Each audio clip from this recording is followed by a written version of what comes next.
Des déguerpis qui fouillent encore dans les décombres dans l'espoir de récupérer quelques affaires. Des toits éphémères improvisés pour pallier à l'incertitude d'être relogés. Le lundi dernier, les habitants du quartier Banco Nord dans la commune de Yopougon ont tout perdu. On nous a dit complètement de quitter le lieu surtout. On a les machines, aussi avec les bulldozers. Les gendarmes qui sont arrivés, les lacrymogènes qui étaient très violents. Les lacrymogènes là, vraiment, tu ne pouvais pas. On avait de fuir les lieux, puis ils ont profité de ça pour démolir. J'ai mal, j'ai mes enfants à l'école, j'ai 5 enfants à l'école. J'ai travaillé ici, j'ai dormi ici. Tout est bafoué. J'ai fait quoi? Ça a été une surprise. Moi, personnellement, j'étais au boulot. On m'appelle pour dire que la maison a été détruite. Et je suis obligé de venir. Donc là, il est un peu difficile. Je n'ai pas pu enlever même réduit chez moi. Actuellement, là, je dors en bas de paille pour pouvoir aller au boulot. Entourés de gravats, certains squattent encore les lieux. Au milieu de ces ruines à ciel ouvert qui laissent penser au passage de l'ouragan, c'est le désarroi pour ces déguerpis. Pour l'heure, les habitants n'ont pas grand monde vers qui se tourner, hormis certains qui tentent ce qu'ils peuvent. Bon, l'aventure, on vit chez les frères pour ceux qui ne sont pas au quartier ici. On était obligé de prendre les bagages avec les enfants, aller vers eux. Et puis bon, c'est le moment quoi. Présentement, je vis dans la honte. Parce que ce qui m'est arrivé, c'est une humiliation au niveau de mes beaux-parents. C'est vrai, je ne suis pas parlable avec eux. Le premier jour quand ça est arrivé, mes beaux-parents, c'est eux qui étaient mon secours. Ce sont mes beaux-parents qui étaient mon secours. Ils sont rendus ici, sincèrement, j'ai pu sauver les affaires. Et les beaux-parents ont pris les affaires, les enfants sont là-bas, les 6 enfants. Si les occupants des lieux concernés par les déguerpissements sont en général informés des intentions des autorités par les médias et les pouvoirs publics, cela n'empêche pas certaines violences et un défaut de prise en charge des conséquences socio-économiques de ces aménagements urbains. Un jour normal à Toviato. Chacun vaque à ses occupations. Des activités génératrices de revenus qui ont vu le jour depuis belle lurette pourraient bientôt disparaître dans ce quartier populaire dans la commune de Port-Bouët. Toviato, un quartier qui s'étend sur une dizaine d'hectares pour une population estimée à 8000 habitants, est menacé de déguerpissement par un arrêté municipal depuis août dernier.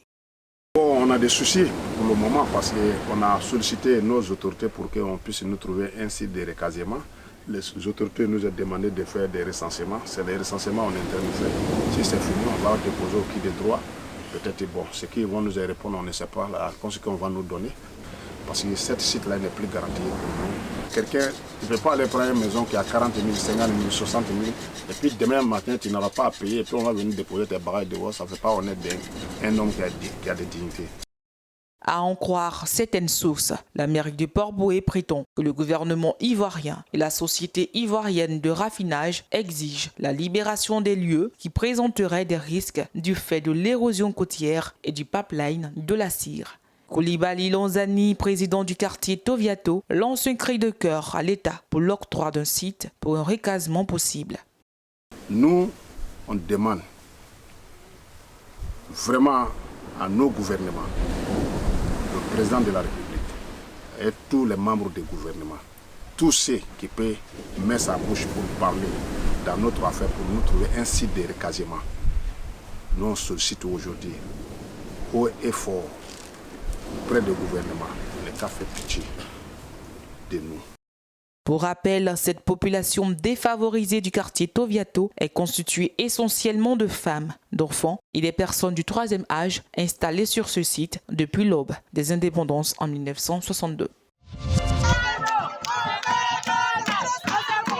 Plus d'une dizaine de morts et plusieurs personnes handicapées à vie. Bilan macabre enregistré depuis la pose du bitume dans le quartier d'Abobo Kennedy. Ce jeudi matin, le quartier est en ébullition. À terre bloquée, chaussées prises d'assaut, coups de sifflet sont autant d'initiatives entreprises par les riverains pour exprimer leur mécontentement contre l'incivisme des engins roulants. Ce matin, les femmes du quartier, nous avons décidé de marcher pour notre propre bien.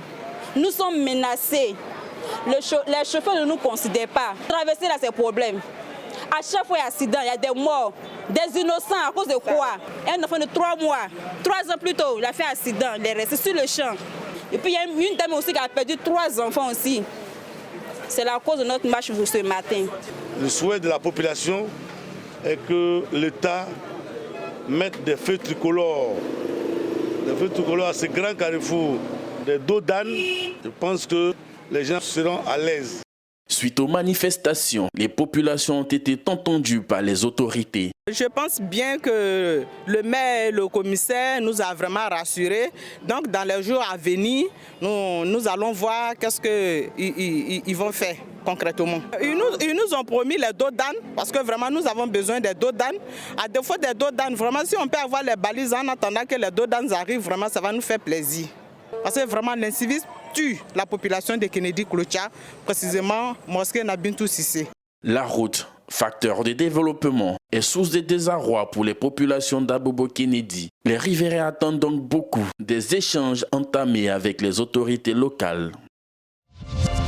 La Côte d'Ivoire tient sa 4e enquête démographique et de santé du 21 septembre au 30 décembre, pendant qu'elle organise son 5e recensement de la population du 8 au 28 novembre 2021. Pourquoi donc 2 enquêtes démographiques dans la même période et pour un même pays?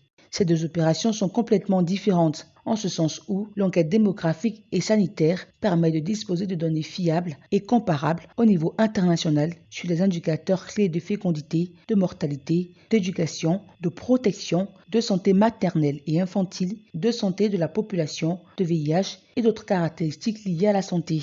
Tandis que le dénombrement de la population vise à obtenir des informations actualisées et fiables sur la taille de la population, sa structure, sa répartition spatiale et ses caractéristiques sociodémographiques et économiques. Celui-ci demande plus de ressources financières, humaines et matérielles. Environ 40 000 agents recrutés pour ce dénombrement vont parcourir tout le pays jusque dans les villages les plus reculés, tablettes électroniques en main, afin de collecter les données sur l'ensemble de la population.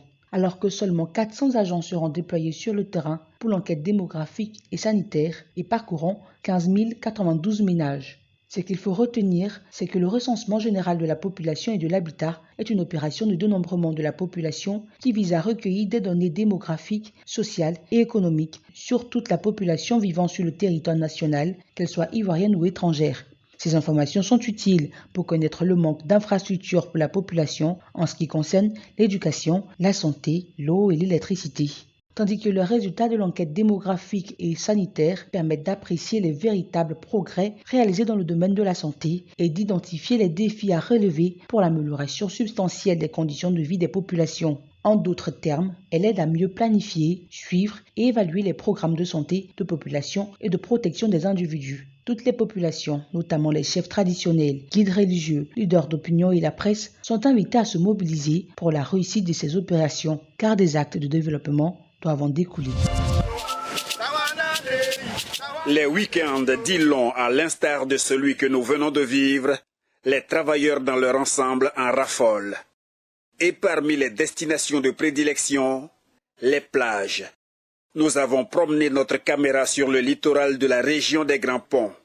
Gérants, sauveteurs et clients se côtoient dans une ambiance parfois surchauffée. Si tu tombes dans les jours comme les fériés ou les premiers mois, les premières semaines du mois, tu peux avoir 200 à 300 personnes. Bon, c'est 1000 francs par personne. Mais tu vois, les clients sont ce qu'ils sont. Hein. Quand ils viennent, on dit 1000 francs par personne, ils regardent l'environnement, tout ça, puis ils disent que non. Ils veulent qu'on diminue tout ça là. Souvent aussi, il y a des noyades dans les plages. En lieu place de sauveteurs attitrés, ici, ce sont des pêcheurs qui tiennent ce rôle. On nous appelle les maîtres nageurs. Bon, ça, c'est les gens qui le disent. Mais en réalité, nous sommes des maîtres sauveteurs. Ce qui veut dire, nous aidons les plagistes à passer un bon moment. C'est-à-dire, au cas de noyade, nous les aidons à sortir de la mer souvent. Quand ils viennent, ils boivent beaucoup. Quand tu les parles, et puis ça devient autre chose. Ils n'écoutent pas souvent. Souvent, mais il y a des pertes de vie. Mais par la grâce de Dieu, on arrive à les faire ressortir. Et puis, les parents viennent chercher le corps. Comme on n'a pas suivi de formation forte, donc quand on arrive, il y a des marins qui sont là. Donc quand on arrive avec cette personne, on laisse ce dernier-là avec les marins. Mais ils nous ont dit qu'ils vont nous former. Donc c'est cette formation qu'on attend pour être idéale dans tout. Pour la clientèle, Le choix des plages est bien souvent fonction de facteurs multiples et divers. En tout cas, à Jacquesville, ça fait bon vivre, on est à l'aise, on s'amuse bien. On vient pour s'égayer, pour se détresser un peu. Même si cela n'en a pas toujours l'air, la vie des plages est bien structurée ou doit l'être. Certains États y voient prospérer leur économie touristique. Et pour rappel, les autorités ivoiriennes veulent faire de notre pays la 5e destination touristique africaine d'ici à 2025 et les plages figurent parmi les secteurs à promouvoir.